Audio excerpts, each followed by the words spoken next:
नमस्कार और स्वागत है आपका अपना तशु चैनल पर। यहाँ हम आपके लिए लेकर आते हैं हिंदी साहित्य की अनमोल कहानियाँ, जिन्हें सुनकर आप हिंदी साहित्य की गहराइयों में डूब जाते हैं। आज हम प्रस्तुत करने जा रहे हैं महान लेखक मुंशी प्रेमचंद जी की एक खूबसूरत कहानी, जिसका नाम है प्रेम का उदय। यह कहानी हमें प्रेम की शक्ति, त्याग और उसके गहरे भावों की एक अनोखी दुनिया में ले जाती है। तो आइए कहानी का सफ़र शुरू करते हैं और जानें कि प्रेम के उदय का यह सफ़र किस दिशा में ले जाता है। भोंदू पसीने से लथपथ लकड़ी का एक बड़ा गट्ठा सिर पर उठाए बंटी के सामने आ खड़ा हुआ। गट्ठा जमीन पर पटक कर मानो वह पूछ रहा हो, अब भी तेरा मिजाज ठिकाने नहीं आया? शाम हो चुकी थी, फिर भी तेज लू चल रही थी और आसमान में गर्द छाई हुई थी। प्रकृति जैसे एक रक्तहीन शरीर की भांति थकी थकी सी लग रही थी। भोंदू सुबह घर से निकला था। दोपहर उसने एक पेड़ की छांव में बिताई थी, यह सोचते हुए कि उसकी इस मेहनत से शायद बंटी का गुस्सा शांत हो जाएगा। लेकिन जब वापस आया तो देखा कि वह अब भी नाराज बैठी थी। बातों का सिलसिला शुरू करने के इरादे से भोंदू ने कहा, अरे, एक लोटा पानी तो दे दो, बड़ी प्यास लगी है। सारे दिन मर गया मेहनत करके। अगर बाजार जाऊंगा तो 3 आने से ज्यादा नहीं मिलेंगे। 2-4 पैसे और मिल जाते तो मेहनत सफल हो जाती। बंटी ने सिरकी के अंदर बैठे बैठे तीखी आवाज में कहा, धर्म भी लूटोगे और पैसे भी, मुंह धो रखो। भोंदू ने भौहें चढ़ाकर जवाब दिया, क्या धर्म धर्म बक रही है? धर्म करना हंसी खेल नहीं है। धर्म वही करता है जिसे भगवान ने अपने हाथों से सहारा दिया हो। हमारे पास तो इतना भी नहीं कि पेट भर खा सकें, कहाँ से धर्म करेंगे? बंटी ने जवाब दिया, जैसे उसकी बात का वार ओछा पड़ रहा हो। संसार में ऐसे भी लोग हैं जो चाहे खुद का पेट न भरें, पर दूसरों को नेवता देते फिरते हैं। अगर धर्मात्मा हो तो बन बन लकड़ी क्यों तोड़ते फिरते हो? ऐसे धर्म के धंधे में बीवी रखने की क्या जरूरत? अकेले क्यों नहीं धर्म की गाड़ी खींचते? बंटी के इस ताने से भोंदू तिलमिला गया। उसकी मांसपेशियां तन गईं, माथे पर बल पड़ गए। वह चाहता तो एक ही डपट में इस अबला का मुंह बंद कर सकता था, लेकिन उसे ऐसा करना नहीं आता था। वह कंजरों में अपने पराक्रम के लिए जाना जाता था। 150 जवानों की धौंस निकाल सकता था, पर इस अबला के सामने चुप था। दबी जुबान में बोला, बीवी को धर्म बेचने के लिए नहीं, धर्म निभाने के लिए लाते हैं। यह कंजड़ दंपति पिछले 3 दिन से कई अन्य कंजड़ परिवारों के साथ इस बाग में डेरा जमाए हुए था। पूरे बाग में जगह जगह सिरकियां बिछी हुई थीं। एक सिरकी के भीतर एक पूरा परिवार अपने जीवन के सभी कार्यों के साथ मानो कल्पवास कर रहा था। एक कोने में चक्की थी, दूसरे कोने में रसोई का स्थान और एक तरफ अनाज के 2-4 मटके। द्वार पर बच्चों के लिए एक छोटी सी खटोली रखी थी। हरेक परिवार के साथ 2-2 भैंसें या गधे थे। जब डेरा कूच करता था तो पूरी गृहस्थी इन जानवरों पर लाद दी जाती थी। यही इन कंजड़ों का जीवन था। पूरी बस्ती एक साथ चलती थी। आपस में ही शादी ब्याह, लेन देन और झगड़े टंटे होते रहते थे। इस दुनिया के बाहर का अखिल संसार उनके लिए बस एक शिकार का मैदान था। उनके किसी इलाके में पहुंचते ही वहां की पुलिस तुरंत निगरानी में आ जाती थी। ताव के चारों ओर चौकीदार का पहरा लगा दिया जाता था। गांव में कोई स्त्री या पुरुष जाता तो 2-4 चौकीदार साथ हो लेते। रात में उनकी हाजिरी भी ली जाती थी। इसके बावजूद आसपास के गांवों में इनसे डर बना रहता था, क्योंकि कंजड़ लोग अक्सर घरों में घुसकर जो चाहें उठा ले जाते और उनके हाथ से कोई चीज लौटती नहीं थी। रात में ये लोग अक्सर चोरी करने निकल जाते थे। चौकीदार उनके साथ रहकर ही अपनी कुशल समझते थे। कुछ हाथ भी लग जाता था और जान भी बची रहती थी। सख्ती बरतने में प्राणों का भय रहता था और कुछ मिलने का तो सवाल ही नहीं था, क्योंकि कंजड़ लोग एक सीमा के बाहर किसी का दबाव नहीं मानते थे। इस बस्ती में अकेला भोंदू ही अपनी मेहनत की कमाई खाता था, पर इसका कारण यह नहीं था कि वह पुलिस वालों की खुशामद नहीं कर सकता था। उसकी स्वतंत्र आत्मा किसी भी वस्तु का हिस्सा देना स्वीकार नहीं करती थी जो उसने अपने बाहुबल से प्राप्त की हो। इसलिए वह कभी ऐसी नौबत आने ही नहीं देता था। भोंदू की इस आचार निष्ठा से बंटी को सख्त नाराजगी थी। उसकी और बहनें नई नई साधियां और नए नए आभूषण पहनतीं तो बंटी उन्हें देखकर पति की इस धर्म के नाम पर अकर्मण्यता पर कुढ़ती रहती थी। इस विषय पर दोनों के बीच कई बार झगड़े हो चुके थे, पर भोंदू अपने धर्म को छोड़ने को तैयार नहीं होता था। आज भी सुबह इसी बात पर तकरार हुई थी और भोंदू लकड़ी काटने जंगल चला गया था। अगर कुछ सिक्के मिल जाते तो शायद वह बंटी के आंसू पोंछ पाता, लेकिन आज इतने भी न मिले। बंटी ने ताना देते हुए कहा, जिनसे कुछ नहीं होता वही धर्मात्मा बनते हैं। आखिर तुम्हारा भी यही हाल है? भोंदू ने पूछा। तो क्या मैं निकम्मा हूं? बंटी ने इस सीधे सवाल का सीधा जवाब देने के बजाय कहा, मैं क्या जानूं, तुम क्या हो? मैं तो बस इतना जानती हूं कि यहां धेले धेले की चीज के लिए तरसना पड़ता है। बाकी सबको देखती हूं कि कैसे अच्छे कपड़े पहनते हैं, हंसते खेलते हैं। क्या मुझे भी पहनने ओढ़ने, हंसने खेलने की चाह नहीं है? तुम्हारे पल्ले पड़कर मेरी जिंदगी नष्ट हो गई। भोंदू ने एक क्षण विचार में डूबकर कहा, जानती हो, अगर पकड़ा गया तो 3 साल से कम की सजा नहीं होगी। बंटी विचलित न हुई। उसने दृढ़ता से कहा, जब और लोग नहीं पकड़े जाते तो तुम क्यों पकड़े जाओगे? और लोग पुलिस से साठ गांठ कर लेते हैं, थानेदार के पैर दबाते हैं, चौकीदार की खुशामद करते हैं। भोंदू ने जवाब दिया, तू चाहती है कि मैं भी औरों की तरह सबकी चिरौरी करता फिरूं? बंटी ने अपना हट छोड़ने का नाम न लिया। मैं तुम्हारे साथ सती होने नहीं आई हूं। तुम्हारे छुरे घमडासे से लोग कब तक डरते रहेंगे? जब जानवर को भी घास भूसा नहीं मिलता तो वह पगहा तोड़कर किसी के खेत में घुस जाता है। मैं तो इंसान हूं। भोंदू ने इसका कोई जवाब न दिया। बंटी का यह रूप और उसकी बातें उसे भीतर तक झकझोर गईं। बंटी ने पहली बार घर छोड़ने की धमकी दी थी। अब तक भोंदू इस तरफ से बेफिक्र था, लेकिन आज ये बातें सुनकर उसके मन में बेचैनी उठने लगी। वह उस दुर्दिन को अपने पास नहीं आने देना चाहता था। अब भोंदू की नज़र में बंटी के प्रति वही भरोसा और सम्मान नहीं रहा। मजबूत दीवार को सहारे की जरूरत नहीं होती, पर जब दीवार हिलने लगे तो उसे संभालने का ख्याल आता है। आज भोंदू को अपनी दीवार कमजोर होती नजर आई। अब तक बंटी पूरी तरह उसकी थी, उसी की तरह सादगी से रहती थी। भोंदू जो खुद खाता था वही उसे भी खिलाता था, लेकिन अब उसे लगा कि बंटी उसकी अपनी नहीं है। उसे विशेष रूप से खुश रखना होगा, दिलजोई करनी होगी। सूरज डूबने को था। उसने देखा कि उसका गधा चरकर चुपचाप सिर झुकाए लौट रहा है। भोंदू ने कभी उसकी खाने पीने की चिंता न की थी, क्योंकि गधा कभी यह धमकी नहीं देता था कि किसी और को अपना मालिक बना लेगा। आज पहली बार भोंदू ने गधे को प्यार से पुचकारा, उसकी पीठ सहलाई और उसे पानी पिलाने के लिए डोल और रस्सी लेकर चल दिया। इसके अगले ही दिन कस्बे में एक धनी ठाकुर के घर चोरी हो गई। उस रात भोंदू अपने डेरे पर नहीं था। जब चौकीदार ने पूछा तो बंटी ने बताया, वह जंगल से अब तक नहीं लौटा। सुबह होते ही भोंदू घर लौट आया और उसकी कमर में रुपयों की थैली बंधी थी, साथ ही कुछ सोने के गहने भी थे। बंटी ने बिना समय गंवाए गहनों को एक पेड़ की जड़ में गाड़ दिया। रुपयों की पहचान कर पाना मुश्किल था। भोंदू ने पूछा, अगर किसी ने पूछा कि इतने रुपए कहाँ से आए तो क्या कहेगी? बंटी ने आंखें नचाकर कहा, कह दूंगी, क्यों बताऊं? दुनिया कमाती है तो किसी को हिसाब देती है, हम ही क्यों अपना हिसाब दें? भोंदू ने शक भरे अंदाज में गर्दन हिलाई। ये कहने से बात नहीं बनेगी बंटी। तू कह देना कि मैं 3-4 महीने से 2-2, 4-4 रुपए बचा रही थी। हमारा खर्च ही कौन सा बड़ा होता है। दोनों ने मिलकर बहुत से बहाने सोच निकाले, जैसे जड़ी बूटियां बेचते हैं। बंटी ने एक एक जड़ी के लिए मुट्ठी मुट्ठी भर रुपए कमाने का दावा किया था। खस, सैकड़े, जानवरों की खालें, नख और चर्बी जैसी चीजें भी वे बेचते थे। इस ओर से निश्चिंत होकर दोनों बाजार चले गए।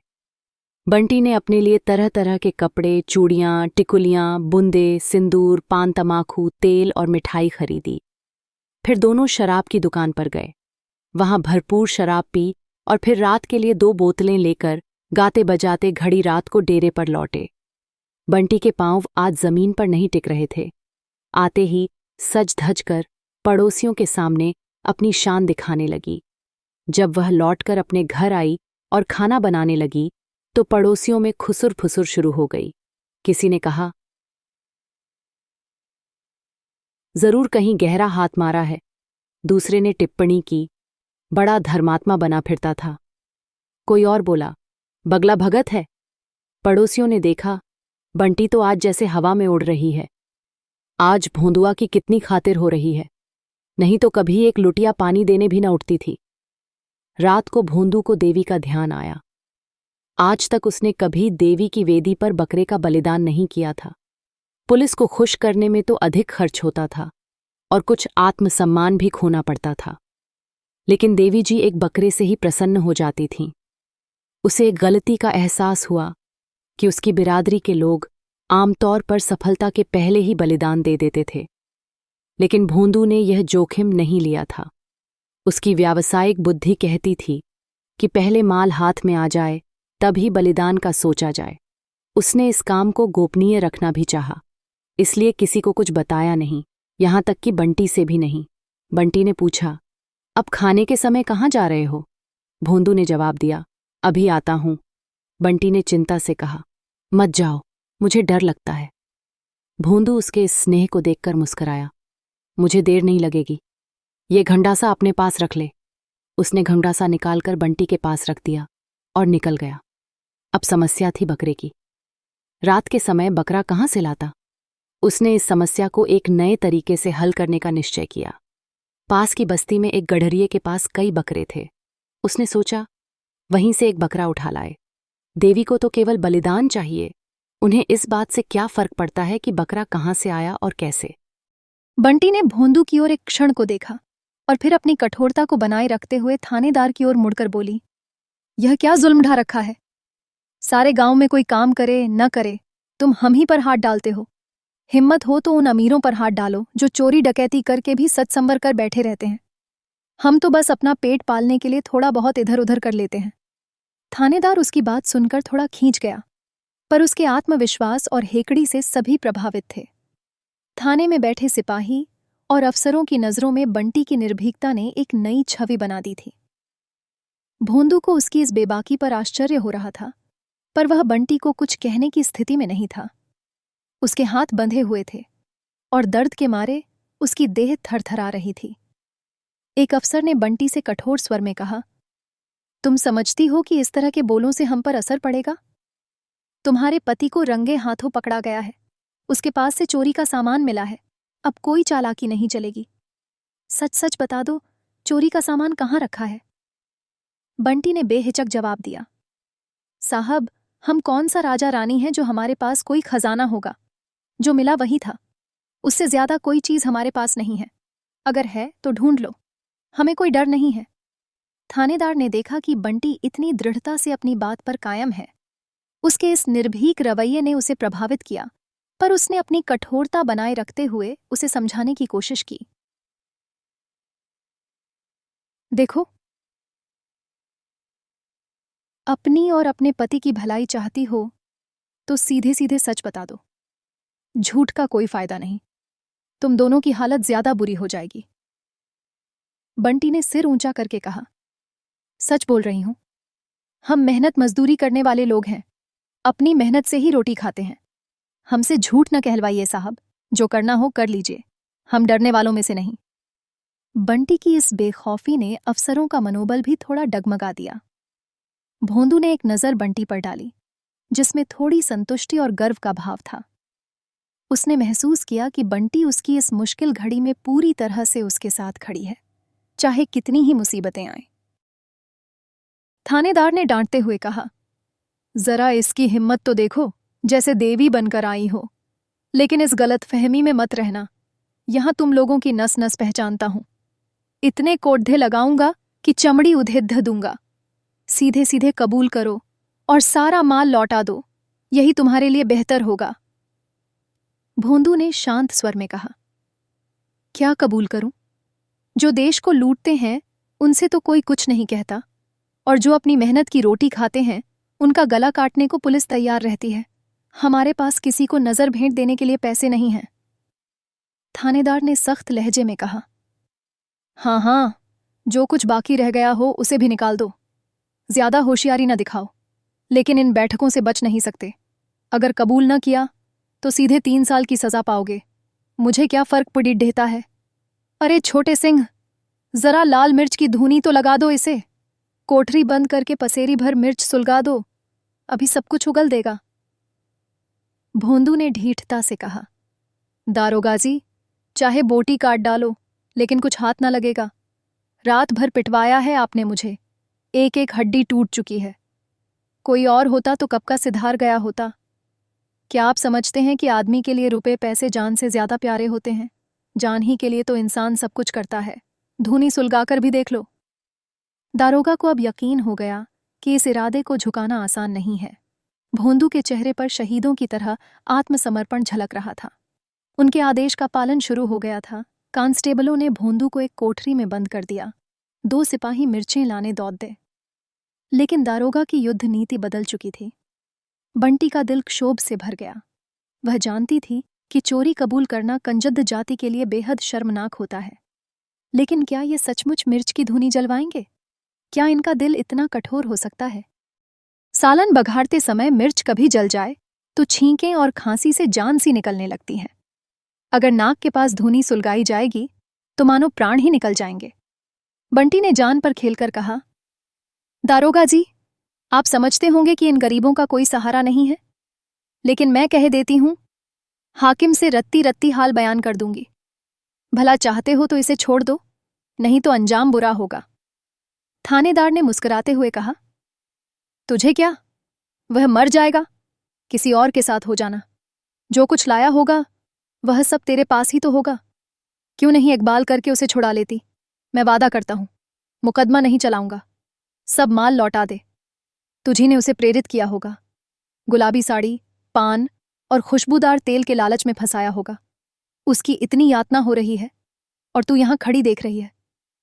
शायद बंटी की अंतरात्मा को यह यकीन नहीं था कि ये लोग इतने अमानवीय अत्याचार कर सकते हैं। लेकिन जब सचमुच धूनी सुलगा दी गई, मिर्च की तीखी जहरीली गंध फैली और भोंदू के खांसने की आवाज कानों में आई, तो उसकी आत्मा कांप उठी। उसका साहस झूठी शान की तरह बिखर गया। उसने दारोगा के पैर पकड़ लिए और दीनता से बोली, मालिक, मुझ पर दया करो, मैं सब कुछ दे दूंगी। धूनी उसी वक्त हटा दी गई। भोंदू ने आशंका से पूछा, धूनी क्यों हटा दी?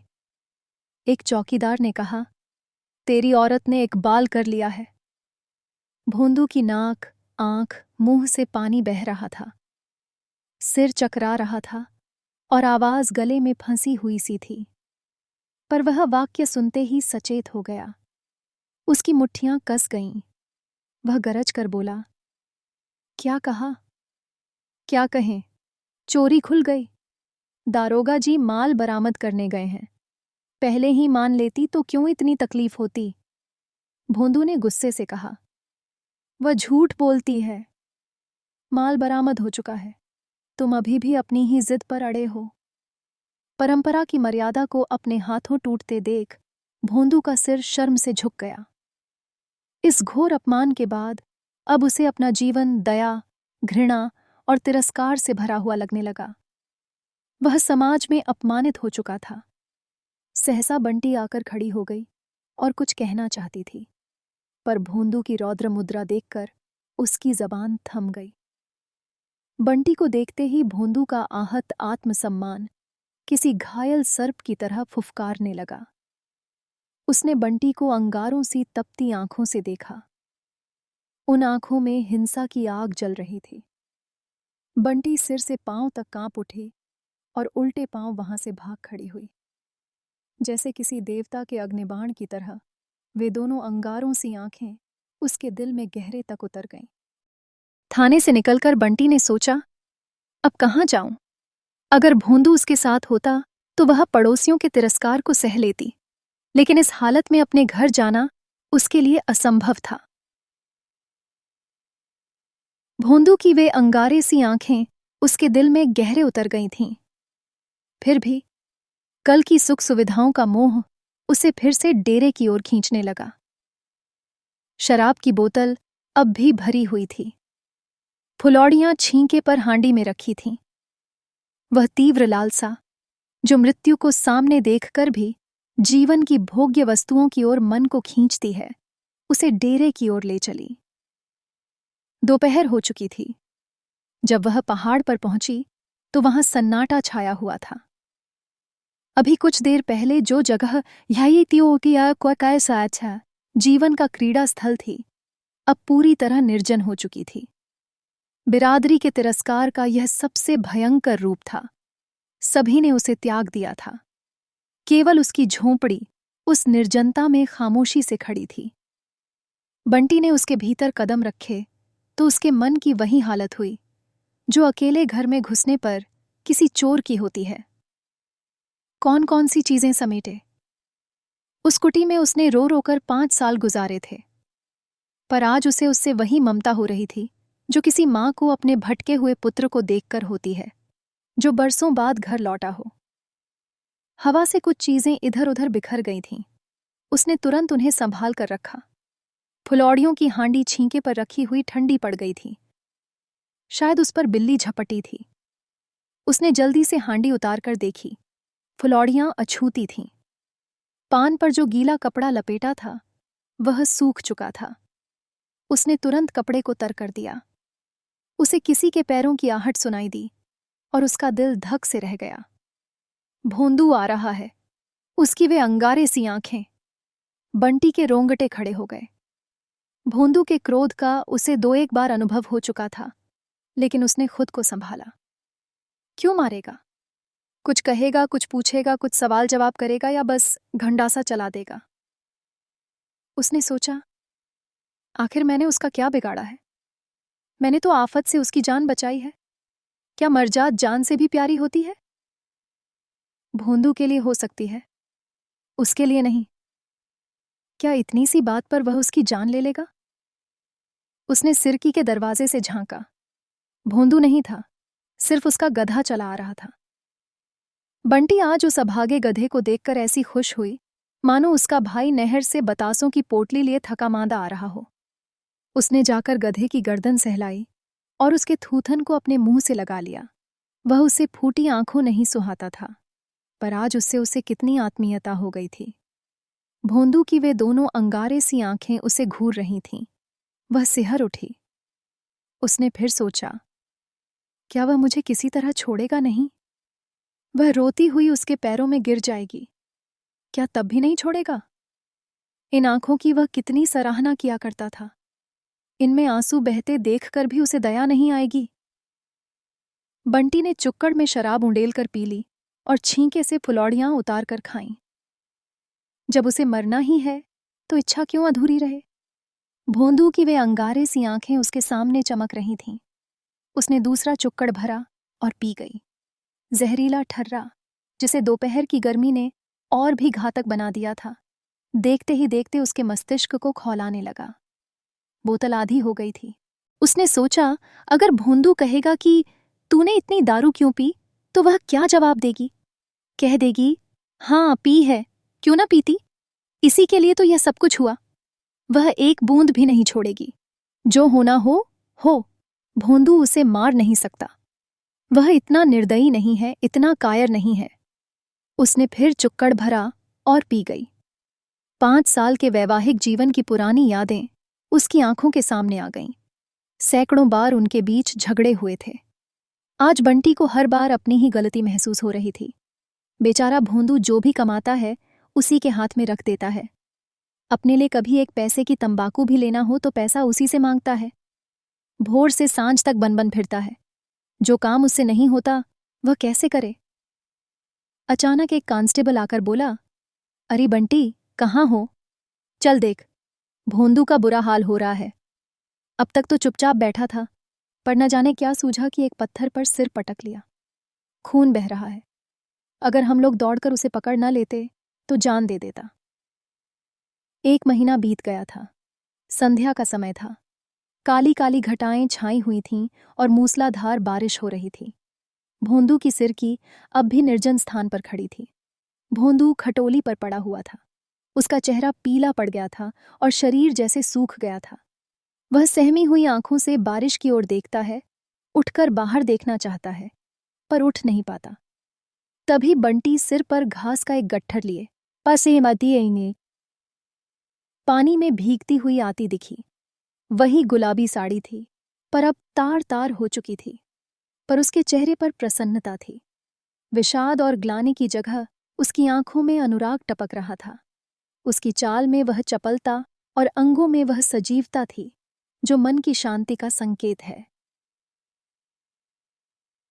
भोंदू ने कमजोर आवाज में कहा, तू इतना भीग रही है, कहीं बीमार पड़ गई तो एक घूंट पानी देने वाला भी ना रहेगा। मैं कहता हूं, तू क्यों इतना मरती है? 2 गट्ठर तो बेच चुकी थी, तीसरा गट्ठर लाने की क्या जरूरत थी? यह हांडी में क्या लाई है? बंटी ने हांडी को छुपाते हुए कहा, कुछ तो नहीं है। कैसी हांडी? भोंदू ने जोर लगाकर खटोली से उठते हुए अंचल के नीचे छिपी हांडी खोल दी और अंदर झांकते हुए बोला, अभी इसे वापस कर, नहीं तो मैं हांडी तोड़ दूंगा। बंटी ने अपनी धोती से पानी निचोड़ते हुए कहा, जरा आईने में अपनी सूरत तो देखो। घी दूध कुछ न मिलेगा तो कैसे उठोगे? क्या हमेशा खाट पर ही सोने का इरादा है? भोंदू खटोली पर लेटते हुए बोला, अपने लिए तो एक साड़ी नहीं लाई। कितना कहा था? मेरे लिए घी दूध सब चाहिए, मैं घी नहीं खाऊंगा। बंटी ने मुस्कुराते हुए कहा, इसीलिए तो घी खिला रही हूं कि तुम जल्दी से काम धंधा करने लगो और मेरे लिए साड़ी लाओ। भोंदू ने मुस्कुराते हुए कहा, तो आज जाकर कहीं सेंधा मारूं? बंटी ने उसके गाल पर हल्की सी थपकी देकर कहा, पहले मेरा गला काट देना, तब जाना। तो ये थी मुंशी प्रेमचंद की अद्भुत कहानी प्रेम का उदय। इस कहानी ने हमें सिखाया कि सच्चा प्रेम केवल पाने का नहीं, बल्कि त्याग और समझ का नाम है। प्रेम का वास्तविक अर्थ तभी समझ में आता है जब हम किसी के लिए निस्वार्थ भाव से कुछ कर सकते हैं। आशा है कि आपको यह कहानी पसंद आई होगी। इसी तरह की और भी दिल को छू लेने वाली कहानियां सुनने के लिए हमारे चैनल अपना तशु को सब्सक्राइब करें। धन्यवाद। फिर मिलेंगे एक नई कहानी के साथ।